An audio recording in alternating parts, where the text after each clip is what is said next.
issue of Men's Fitness Australia features Ronda Rousey. She's the first woman to grace the cover, and the undefeated UFC champion is going to join us tomorrow right here in studio. Can't wait for that, so you don't want to miss First Take. She will be here with us. We reported yesterday that Miami fired their head coach, Joe Philbin. Now it's Ryan Tannehill that is feeling the heat.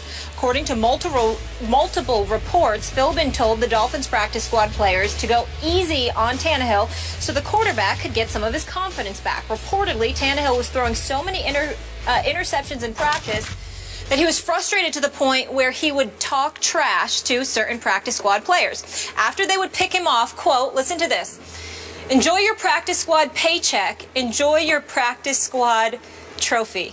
If that is true, just wow. Stephen A., your reaction? The operative word is, the operative sentence rather is, if that is true.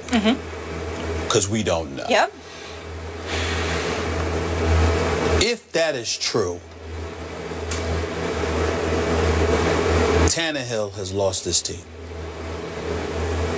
Because that is as low class as it gets.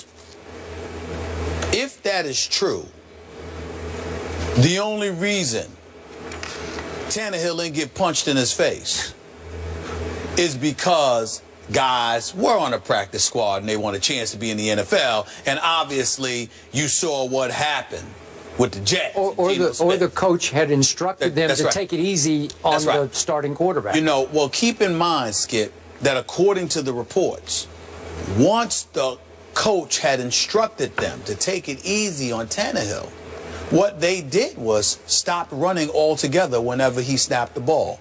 They showed no respect for him.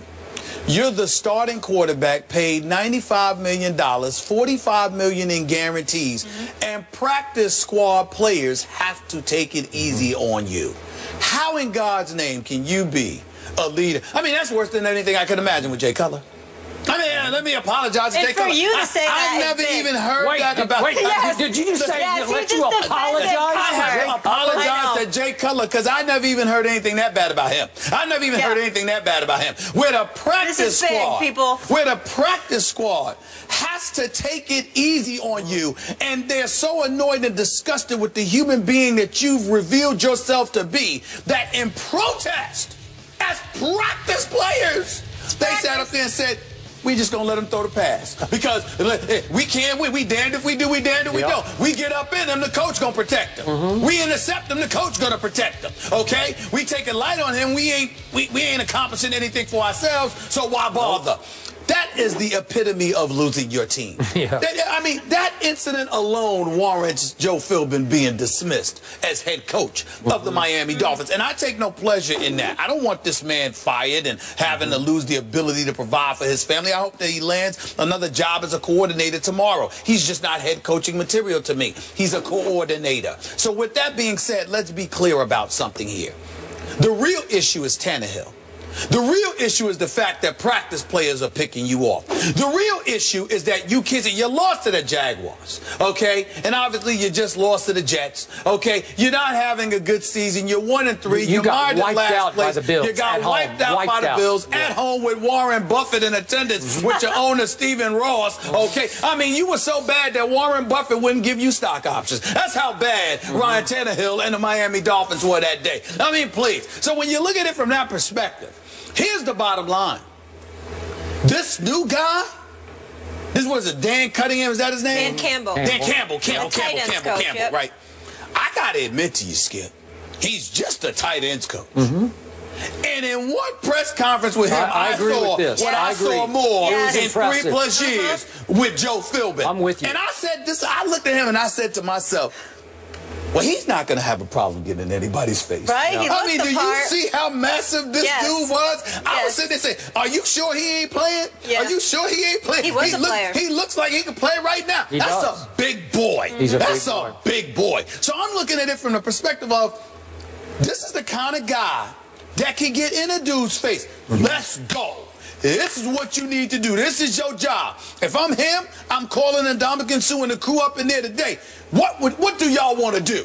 Ndamukong, you were the man on Detroit's defense. What did y'all do in Detroit? What is it that you want to apply here? Offensively, I'm looking at Tannehill. You better man up. because I'm going to send these cats after you. Yep. And it ain't just a practice squad. It's going to be the first teamers, because that's what you got to go through on this NFL level. Did you say that to these boys? Did you say that to them? Money or no money, you're going to apologize right now. Because if you don't, I'm going to send them after you like a pack of wolves. Deal with it. They don't play no games here. It's football. Every Sunday, okay, because we're going to save money, because we damn sure don't expect to see the Dolphins on Monday Night Football. I haven't looked at the Monday night schedule in the last week or so I don't remember. But I don't expect to see the Miami Dolphins on Monday Night Football with their mediocre selves. Yep. Walking piece of mediocrity that they are at this moment. I wouldn't give them mediocrity. Right? Listen, I'm saying you Dan Campbell. You're going to roll up on Tannehill, because that's just bougie, it's uppity, it's elitist, and it just speaks to, you don't say that to cats. Okay, what if you're the new interim coach, looking like you could still play, and you roll up on him and get in his face, and you completely wreck what's left of his confidence? Well, I'm not saying that you disrespect him. I'm saying that you highlight that he has no right to be disrespectful to other people. Now, if you can't do that, you ain't head coach material. It's just that simple. Okay. If you can't do that, if you can't remind somebody that you're supposed to respect your teammates and you ain't supposed to belittle them like that, then you know what? I'm going to send them at you like a pack of wolves, because this is what you got to deal with on Sundays, what you getting a break here for. You know, I must remind everyone, we got thrown this story on the fly as it broke yesterday, and so we were off the top of our heads. I had forgotten that the interim coach that Philbin replaced was none other than Todd Bowles. That's right. Are you kidding me? And the finalist was Mike McCoy for the Chargers.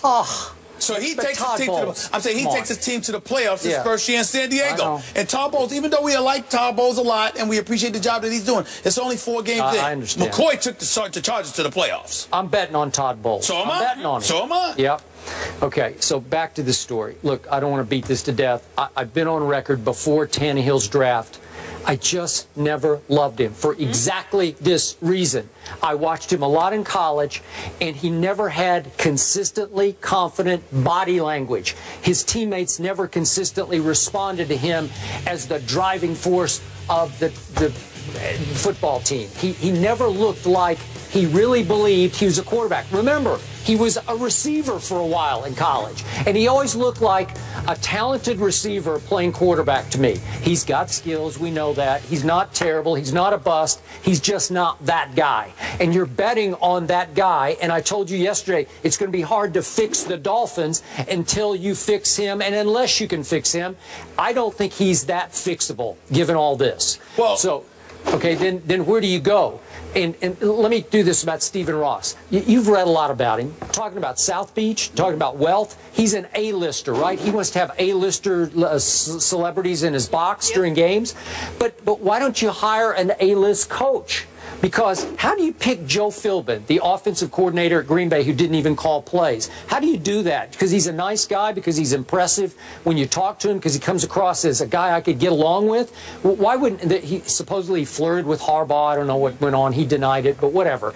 But why don't you go get a big guy? You could go get, you can afford it, you know, go get a big guy, some big name. I don't know who it would be, but start over with somebody who will turn everybody's heads in South Beach, because it's hard to turn heads in South Beach because there's a lot of distractions, as you always point out, right? Yeah. Okay, all right. Well, that's what I'm saying. So, Joe Philbin? Are you kidding me? Stephen Ross hired Joe Philbin? I ain't gonna lie to you. Those one of those rare cases where looks ain't deceiving at all. What you saw was what you got. To be honest with you, with Joe Philbin, let's just call it what it is. I'll leave it at that. What I will tell you is that I look at a guy like Dan Campbell. He looks like a football guy. The press conference was so telling, too. Well, I mean, he looks like a football guy, and he's going to tell you what needs to be done. Let's give him a chance and see what he does. But clearly, Philbin wasn't the guy. And when you look at a guy like Tannehill, here's the reality. He's only completing 56% of his passes. Now, they don't have much of a running game.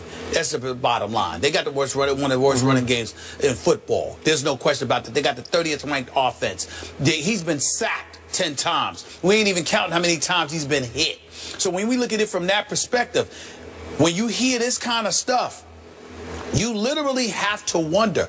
You're not just playing for the coach and for the team and for yourselves. Yep. You're also playing to help the quarterback. And when you have an internal, subtle desire to see the quarterback fall flat on his face, that doesn't help your franchise. Nope. So somebody has to address, if there is any truth to this report, somebody has to confront Tannehill. And that has to be addressed. Those are the two things. Tannehill has to be addressed, and the defense, I don't mean literally, of course, but figuratively speaking, the defense has to be handed over to Ndamukong Suh, who does have a rep that he brought from Detroit. Can you get in Suh's face if you're Campbell? Well, I wouldn't go that far because it is Ndamukong Suh. That is a massive. You can talk to him. I don't even know. You can talk to him, yeah, but you can ask. You know what I'm saying? And he's not the kind of dude you can tell. That's a massive boy. But what you can do is say this. You know, when you were in Detroit, y'all had a top-rated defense. Tell me what you did. Yep. Tell me what you think, based on our personnel, we should do. And you know what I'd do? At least the first week, I'd listen to Ndamukong Suh. Whoever's running the defense, come here.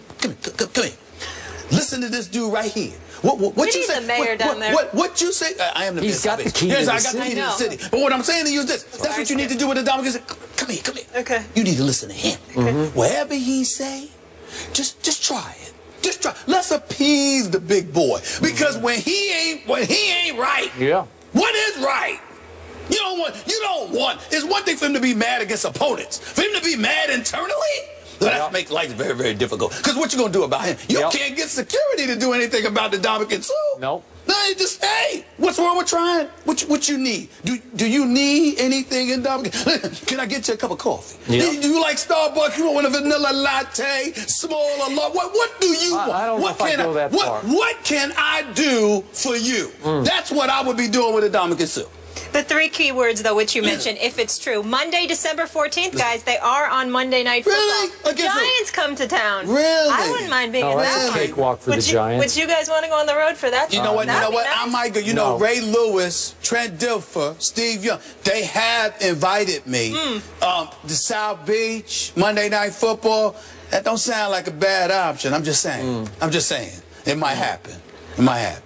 I like it right here in the studio. Okay. Yeah, I'll stay here by myself. No. I don't want to see a Giants cakewalk. Come on. Somebody get this. Yeah, I think he's trying to jinx them. That's a whole other story. Win 7 in a row. Stop saying it. Now I'm getting nervous about it. But we stay in New York up next. The Yankees are in the World Series push, but CC Sabathia will leave the team and address personal matters. We'll discuss that. We're back in a moment.